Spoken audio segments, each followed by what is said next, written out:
Ya, shalom Bapak Ibu yang terkasih dalam nama Tuhan Yesus Kristus. Kembali lagi bersama saya di channel Liyata Official. Kita kembali untuk mereaction video TikTok secara random lagi. Mari kita langsung aja ke video-videonya. Saya Muslim, ya saya Muslim. Saya Muslim. Abang Muslim, saya juga Saya Muslim nih bang. Jadi saya minta tolong sama Bang, maaf ya bang ya. Harga anjing ini bang mungkin lebih mahal dari harga motor abang nih bang. Nah itu. Nah, jadi Saya, buat Bang. apa nih? Ini tempat umum Pertamina bang. Masa ya cara ngomongnya kayak gini bang? Kan saya bilang ngomong saya apa salah saya bang? Saya iya. salah. Ya, gimana menurut pendapat kalian ya tentang mas-mas ini? Kalau memang orang yang datang ke tempat itu mungkin mereka merokok karena di situ kan ada larangan untuk merokok kalau di pom bensin. Ya udahlah marah gitu, bisa brutalnya gitu loh menegur orang. Tapi ini justru ini kayak dikait-kaitkan dengan agama padahal ini tempat umum. Agak konyol juga menurut saya. Ya tentu tidak semua yang beragama seperti dia seperti ini. Tapi pikiran seperti ini sebenarnya bagi saya agak kurang gitu loh. Kenapa sampai segitunya? Jangan-jangan dia mabuk agama kali ya. Oke, kita next pada video berikutnya. Oh di GKI, saya pun dulu GKI deh. Cuman udah pindah ke GMAA GMA Gereja Misi Amanat Amanat Agung ya. Ada ini Buru Karo, Buru apa tuh? Surbakti, tapi dia kerja di rumah sakit haji ya harus menggunakan PKL ya, harus menggunakan hijab. Tapi itulah negara kita. Ini untuk di dalamnya bagus isinya, tetapi ya ini kita lihat kan, coba ini lantai ini baru bangunan ini, tapi lobang. Tapi siapa ini? Nah, ini coba lobang. Jadi berkatlah dek di apa ini di rumah sakit ini. Iya, makanya orang nggak percaya dia gitu. Jadi berkatlah. Banyak juga yang Kristen gitu lah. Kalau kawan-kawanku kayaknya dikasih taunya agamanya. Iya. Pak kita ya kayak di Steve ini kan berani kan dimanapun sekarang. Saya di Facebook saya semua saya bagikan itu. Oh, di Steve yang lainnya gitu. Nah, dalam melihat seperti Mbak ini ya, bisa muncul dua perspektif menurut saya. Yang pertama itu secara positif. Ya positifnya orang-orang bisa menilai, wah Mbak ini atau kakak ini dia memiliki toleransi yang sangat baik. Dan apalagi dalam kekristenan ya tidak masalah. Mau dia pakai aksesoris agama manapun ya itu nggak menjadi persoalan gitu lah. Nggak menjadi masalah gitu. Dan dia toleransi gitu loh. Dia bisa menyesuaikan diri dimanapun dia berada gitu. Tapi bisa muncul anggapan yang kedua yaitu dengan negatif. Yang bisa aja disclaimer ya, bisa aja ini hanya pikiran tertentu dalam dari orang. Yaitu yang mengatakan bahwa kok rumah sakit tersebut mereka diskriminatif sekali ya bagi mereka yang beragama minoritas. Kok di rumah sakit bawa-bawa agama. Tapi kembali lagi siapa tahu di dalam rumah sakit itu memang rumah sakit yang beragama Islam. Tapi kembali lagi ya, kalau memang pikiran negatif ya pasti seperti itu. Kok mereka diskriminatif? Pertanyaan sebaliknya, apakah kalau mereka disuruh memakai aksesoris agama Kristen mereka mau enggak? Atau mungkin mereka disuruh melepaskan aksesoris mereka hanya untuk mengikuti aturan agama Kristen contohnya gitu. Apakah mereka mau? Ya belum tentu. Oke, kita next pada video berikutnya.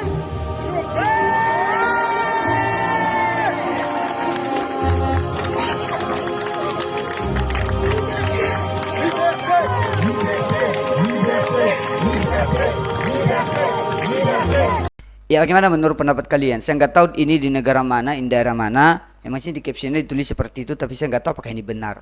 Tapi kalau saya sih agak ragu-ragu. Memang ditulis mereka melepaskan, tapi belum tentu kan itu real atau enggak. Oke, kita next pada video berikutnya.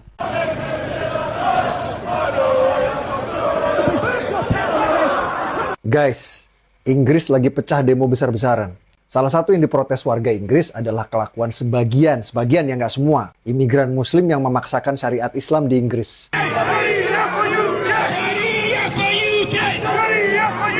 Tapi yang pengen saya bahas adalah tulisan ini nih. Ada 57 negara Islam, kenapa datang ke negara Kristen? Di satu sisi ngata-ngatain Kristen itu kafir, tapi di sisi lain cinta banget hidup di negara kafir ya. Menurut kalian kenapa bisa kayak gitu? Ya, Pak Permadi Arya melakukan sindiran langsung ya terhadap mereka ya. Kok di negara yang katanya mayoritas beragama Kristen tapi justru mereka berbondong-bondong datang ke sana. Oke, kita next pada video berikutnya. Ini video Edis TV di mana ibu-ibu kesaksian. Jadi ada 2 orang ibu kesaksian di live yang sama. Mereka kesaksian bagaimana mereka meninggalkan agama lama mereka, bagaimana mereka menjadi percaya kepada Tuhan Yesus Kristus. Supaya kita nggak penasaran, langsung aja tonton video ini sampai selesai. Oh, sebelumnya Islam. Iya, Islam. Lalu? sekarang sudah, puji Tuhan sudah dibaptis. Makasih udah dinaikin. Tapi apa saya dinaikin di Rumbang Edi? Islam kemudian. Coba gini. Jadi Islam berapa lama? Dari lahir.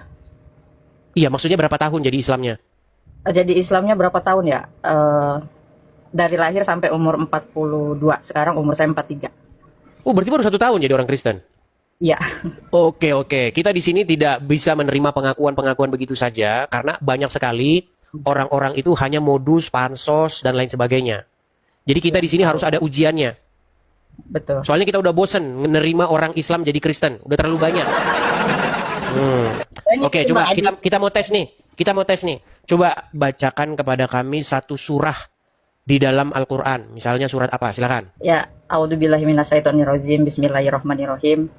Ar-Rahmanirrahim Maliki yaumiddin. Iyyaka na'budu wa iyyaka nasta'in. Ihdinas siratal mustaqim. Siratal ladzina an'amta 'alaihim ghairil maghdubi 'alaihim waladdallin. Oke, itu Al-Fatihah. Coba bacaan sholatnya bagaimana? Bacaan sholat ya. Sholat apa terserah, sholat subuh kayak, sholat maghrib kayak, apa aja terserah. Coba. Soalnya udah lama nggak sholat Bang Edi, jadi kayak Katanya baru setahun, gimana? Sholatnya itu udah kurang lebih 5 tahunan ya. Yang nggak sholat itu kurang lebih udah 5 tahunan. Oke, coba yang masih ingat-ingat, coba doa sholat. Bismillahirrahmanirrahim. Usolli fardhu maghribi. Lupa Bang Edis. Macet. Baiklah. Oke. Apa yang membuat Anda meninggalkan agama Islam? Sebetulnya keinginan udah lama dari tahun 2008, tapi yang bikin saya confused karena anak-anak masih kecil-kecil ya, terus juga posisi masih sama suami dan saya nggak mungkin harus masuk ke dalam keyakinan itu sementara saya sendiri belum ada kekuatan untuk menjelaskan sama anak.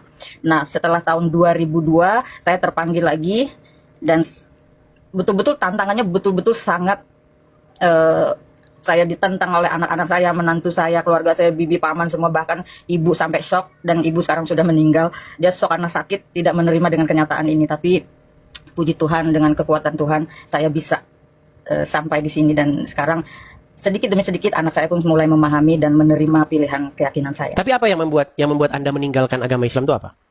Satu dari tapi ini agak sensitif ya, tapi saya memberanikan diri. Gak apa-apa, ini kan hak begini. Ya. Anda gini, undang-undang menjamin setiap orang itu bebas memeluk agama dan kepercayaannya masing-masing. Betul. Nah, Anda dari Islam pindah ke Kristen kan? Ya, betul. Sudah dibaptis? Sudah. Oke, yang menyebabkan Anda ingin meninggalkan agama Islam itu apa? Gitu, yang kami pengen tahu. Di tahun 2008 saya sempat drop ya, hidup saya betul-betul down. Tapi saya ingin mencari sesuatu kebenaran, dan saya pengen apakah Tuhan itu betul-betul ada, apakah Allah itu betul-betul ada. Saya pengen merasakan betul Allah itu ada. Di satu sisi saya memang Islam KTP yang tidak mempelajari banget tentang Islam, tetapi di circle kehidupan saya memang semuanya Islam. Di saat saya down dan saya saat itu betul-betul terpuruk, saya mendekati teman-teman saya yang Islam, tapi tidak ada kepuasan hati di situ, karena curhatan-curhatan saya justru seperti memvonis saya, lu dosa lu udah banyak banget, lu begini-begini. Jadi kayak ngejatohin banget gitu. Jadi kayak nggak ada kepuasan di saat saya curhat dengan sesama sahabat Muslim yang seiman. Tetapi ketika saya bersahabat dengan yang non Muslim, tiba-tiba ada ketenangan di situ, ada kedamaian di situ yang dia mengatakan bahwa sebesar apapun dosamu, kalau kau bertobat, Tuhan Yesus akan selalu sayang. Saya teringat kembali kan saya pernah down dan saya merasa ada sedikit kedamaian ketika saya mendekati sahabat-sahabat yang non Muslim. Dan saat itu kebetulan hari Minggu saya mau off day, teman saya bilang kalau mau makan siang tunggu saya selesai ibadah ya, saya ke gereja. Saya bingung, saya nggak tahu mau kemana ini off day. Udah deh saya ikut ibadah, saya duduk aja di pojokan gitu. Jadi saya nggak ada niat masuk ke gereja. Nah, setelah saya masuk ke gereja itu kayak ngerasa agak lain gitu, agak lain, kayak darah ini kayak mendidih gitu Bang Edis. Bukannya fanatik atau apa masuk gereja, tapi saya kayak nggak layak gitu masuk gereja. Tuhan, apa saya layak masuk gereja dengan posisi saya yang banyak dosa seperti ini? Nah, waktu itu pastor di situ bilang, siapa yang punya beban, siapa yang punya masalah yang mau didoakan silakan naik ke altar gitu kan. Jadi teman saya, lu kan banyak masa lalu hidupnya, kata teman gitu kan, diledekin. Udah sono naik ke altar gitu kan. Jadi ya naiklah ke altar gitu. Awalnya iseng gitu kan naik ke altar. Tapi di situ saya dapat curahan Roh Kudus. Di pertama saya masuk gereja di Singapura, saya dapat curahan Roh Kudus. Pulang dari gereja, saya langsung udah pokoknya nggak bisa diceritain Bang Edis. Pokoknya ada damai di situ, ada masalah saya yang begitu berat saat itu, seperti kayak saya ngerasain kayak nggak ada punya masalah. Saya main sosial media dari tahun 2017, aktif di TikTok gitu. Jadi saya itu sering bikin konten-konten yang pro dan kontra. Dan saya melihat ketika saya lagi dihujat, perbedaan komentar-komentar dari mayoritas dan minoritas itu saya bisa merasakan kok beda gitu. Itu yang terketuk, yang bikin saya terketuk, pengen lebih deket lagi, siapa sih Tuhannya mereka itu, seperti apa sih gitu. Kok bisa gitu, yang menganutnya itu beda dengan yang menganut yang sebelah gitu. Iya, iya. Dari Jadi Anda cara melihat bahwa orang-orang Kristen itu penuh kasih sayang, sementara yang Islam itu arogan, kemudian suka mempersekusi orang, begitu ya? Yes, yes. Bahkan kalau mereka sudah teriak Allahu Akbar, biasanya mukul orang itu. Kalau nggak mukul, membunuh. Ya. Jadi teriakan Allahu Akbar itu membuat orang kesurupan, kejang, bahkan bisa membunuh orang itu. Begitu. Oke. Gitu. Jadi saya setuju banget sama Kak Renita gitu. Dan kita sebagai hak perempuan juga, kita punya suami, emang kita kalau di agama yang itu ya, itu kita harus taat sama suami, harus apa? Tapi kan suami dia kita muslim, itu kan dia muslim surga ya, bagi kita. Tapi kalau misalnya suami kita nikah sampai 2 kali gitu, itu apa harus jadi panutan gitu? Itu kan sunnah Rasul. Itu yang sempat saya bikin sakit hati juga gitu. Jadi saya harus mengikhlaskan kalau suami saya menikah lagi gitu. Kalau lu mau cari jalan ke surga gitu. Kata saya, ada nggak sih jalan ke surga dari hal yang lain tapi jangan yang ini gitu. Makanya ya, Soalnya saya pernah ngalamin itu, Kak. Saya pernah ngalamin itu. ya saya juga ngalamin. Itulah kecewanya saya. Iya, saya pernah ngalamin, saya ya. Ya saya cuman katanya kalau itu perempuan nurut sama suami, katanya nanti kamu masuk surga, suami kamu nikah lagi, kamu masuk surga gitu. Ya saya, kok kita disakitin masuk surga gimana gitu kan? Gitu. Betul. Saya pernah ngalamin kan. Tapi Berarti kakak masih muslim sekarang? Masih muslim? Nah, Kakak sekarang ini masih? udah jadi pengikut Yesus, Kak. Nanti Oh, berapa hari lagi saya dibaptis. Oke, puji Tuhan. Iya. Iya, iya. Makanya hati saya udah tetap ya, udah nggak akan berpaling hati lagi. Saya tetap Udah damai ya, memilih Kak, ya? Tuhan Yesus Kristus Tuhan saya ya. Udah ada damai sejahtera. Udah Iya, betul, nggak ada betul. Saya kecemasan, pernah. ketakutan itu nggak ada. Betul. Iya, sekarang udah kalau kayak apa itu udah luar biasa gitu. Yang sebelumnya saya belum nggak pernah mendapatkan, sekarang saya udah mendapatkan itu semua gitu kan. Dan selama saya ya itu saya wirid kalau habis itu ya sholat wirid, tapi nggak pernah terjawab gitu. Nggak ada hikmat ya. Nah, nggak ada hikmat, nggak pernah terjawab gitu. Tapi setelah saya mengikuti Tuhan Yesus, mujizat demi mujizat itu nyata gitu. Tapi jujur saya difitnah juga sih sama beberapa follower saya kalau saya masuk Kristen ini saya dinafkahin oleh beberapa orang gereja. Jadi saya kasih tahu ya sama teman-teman. Nggak ada orang gereja yang nafkahin hidup kita kalau kita masuk Kristen tuh nggak ada. Kalaupun kita curhat ke pastor, kita punya utang, nggak bakal dipinjemin duit. Yang paling topang doa. Nggak bakal, enggak. Berdoa. Nggak ada. Coba kalau lu Ya, gini. Katanya kamu dibayar berapa gitu? Kamu dibayar berapa? Kamu masuk Kristen gitu kan? Kamu dijamin apa? Ya, saya nggak minta bayaran kok, kata gitu kan? Saya tulus Nah, Tuhan Yesus itu kalau banyak bertanya udah luar memang itu biasa. yang bilang begitu ya di sini khususnya Singapura. TKW yang masuk Kristen itu karena hutang-hutangnya dibayarin sama orang gereja. Orang gereja nggak akan ngebayarin utang kita kan kita yang berbuat. Ya jadi itu. Oke, sekarang gini. Ada satu statement tadi. Ini kita biar nggak dibilang fitnah atau settingan gini. Untuk Kak Nia atau Bu Nia, sangat mendalami agama Islam sebelumnya ya. Iya. Seperti kalau wiridan gimana contohnya kalau wiridan? Kalau wirid kan kita habis sholat ya. Kita baca suruh baca itu apa astagfirullahaladzim 100 kali, kadang suruh lebih gitu ya. Terus ya latif gitu. Ya fatahu jauh baru gitu, itu katanya itu biar rezeki kita banyak katanya gitu. Terus pokoknya udah itu. Tapi saya tetap aja kalau saya nggak nyari uang ya nggak datang sendiri uangnya gitu kan. Iya betul. Di dalam agama Kristen apa kata Yesus? Carilah maka kamu akan mendapatkan. Ketuklah maka pintu akan dibukakan. Ketuklah, Gitu. maka pintu Tapi dalam akan agama Islam dengan membaca ayat-ayat tertentu 1000 Perbanyak kali zikir. maka pahala Tapi begini, tapi memang kita sama-sama mengakui ya bahwa orang Islam itu paling demen, paling seneng ngucapin, ngulang-ngulangin bahasa Arab tanpa dia mengerti ya. Iya betul. Ya, dan ini satu statement dari seorang ustadz sampai meninggalnya dia ustadz. Nih ya, ini supaya teman-teman pada tahu ini ya dan viralkan statement ini nih. Kita bangga menghafal Al-Quran tapi tidak memahami Al-Quran. Senang mengulang berbahasa Arab tapi tidak mengerti bahasa Arab. suka membaca Al-Quran tapi tidak memahami maknanya. Akhirnya apa? Menjadi keledai. Menjadi keledai. Nah, itu dia. Jadi ketika orang Islam sholat, entah apapun lah, mereka mengucapkan huruf-huruf Arab itu, bunyi-bunyian Arab itu tanpa mereka memahaminya. Dan sekarang ada satu gaungan, ya, ada satu joke yang sudah mulai cetar membahana, katanya begini, membaca Al-Quran dalam bahasa Arab mendapat pahala, membaca Al-Quran dalam bahasa Indonesia mendapat petaka. Itu ya yang bikin saya sedih ya. Gimana anak-anak saya ini biar percaya sama Yesus gitu. Karena sampai detik ini mereka masih menentang. Saya jujur sedih bang. Saya jelasin pun mereka tetap nggak mau.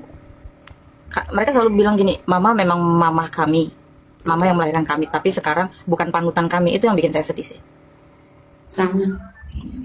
Tapi yang saya rasain. anak saya itu percaya Yesus beneran teman-teman. Yesus adalah kebenaran, ya. Yesus adalah kebenaran. Sekarang gini aja, kita nggak mungkin sih dalam satu malam bisa nyiptain Al-Quran dalam satu malam hanya dalam mimpi, terus bisa ngelihat surga, bisa ngelihat neraka. Secara logika aja nggak bisa. Secara logika kita nggak bisa ngelihat surga dan neraka dalam satu malam dan hanya dalam mimpi. Semua orang juga bisa mimpi lihat surga dan neraka. Saya tetap mendoakan anak-anak saya. Iya. Berarti sampai sekarang anak-anak masih muslim ya? Ya, masih muslim. Masih muslim. Ya, mungkin apa pesan-pesan yang mau disampaikan Kak Renita dan Kak Nia kepada umat-umat yang masih bimbang, mungkin mengalami hal-hal yang sama tapi belum mengambil keputusan untuk meninggalkan agama Islam dan datang kepada Yesus? Dari Kak Nia dulu, silakan. Ya. Saya pesan sama saudara-saudara saya semua ya yang belum ikut Tuhan Yesus, tolong sebelum kamu binasa bertobatlah sebelum terlambat. Ya, Tuhan Yesus adalah jalan kebenaran dan kekal. Ya, saya cuma pesannya itu aja. Oke. Untuk Kak Renita, pesan-pesannya apa kepada muslimah-muslimah nih yang mungkin sedang berada dalam persimpangan jalan dan bingung mau memutuskan? Silakan. Percayalah teman-teman, apa yang saya yakini saat ini, yang saya imani saat ini itu adalah kebenaran. Jangan takut untuk mempelajari sesuatu hal yang baru. Karena murtad itu bukan dari agama lain ke agama lain, tapi murtad adalah dari pola pikir yang lama ke pola pikir yang baru. Ketika kalian mau mempelajari apa itu yang ada dalam Alkitab, disitulah ada kebenaran. Jadi jangan takut untuk mencari tahu hal yang baru, supaya tidak ada kalian hina menghina, caci memaki. Dan saya yakin, saya percaya bahwa kebenaran itu akan tetap kebenaran, ya, tidak akan bisa ditutupi oleh kebohongan. Baik. Ya, bertobatlah sebelum Tuhan Yesus datang. Baik, terima kasih pesan-pesannya. Ya, kita hampir tiap hari ini kedatangan orang-orang Islam yang pindah ke Kristen, ya. Ya, semoga teman-teman betul-betul tulus. Juga Bang Edi, ya, semoga benar-benar tulus, benar-benar sungguh-sungguh ya mau mengikuti Yesus, bukan karena ada modus-modus, bukan karena ada niatan-niatan tertentu. Dan kita juga orang Kristen harus pandai, harus cerdik, berhikmat. Kita harus bisa membedakan mana orang yang betul-betul pengen menjadi Kristen, mengikuti Yesus, dan mana orang yang hanya modus-modus saja. Oke, begitu saja Kak Renita dan Kak Nia. Selamat malam.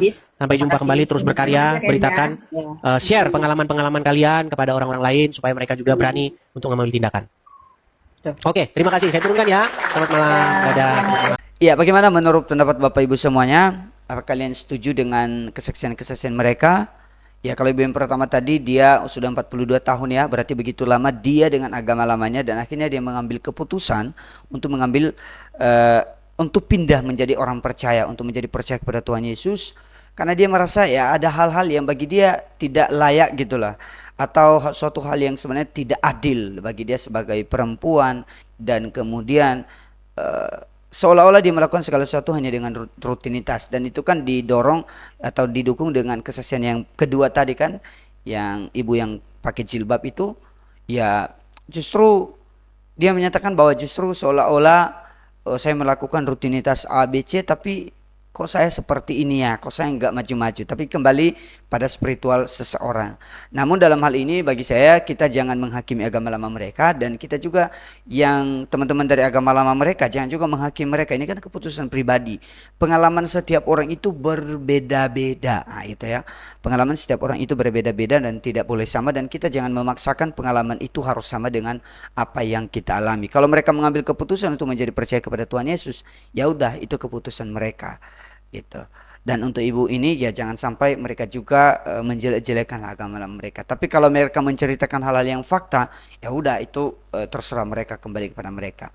Baik Bapak Ibu yang terkasih, terima kasih untuk kalian yang telah menonton video ini sampai selesai. Kalau kalian suka dengan video-video seperti ini, silahkan berikan like kalian, berikan dukungan kalian di kolom komentar, komen sebanyak-banyaknya, dan berikan juga saran untuk kebaikan video-video berikutnya atau kebaikan channel ini di kolom komentar. Dan sampai jumpa kembali pada video berikutnya. Tuhan Yesus memberkati kita semua. Shalom.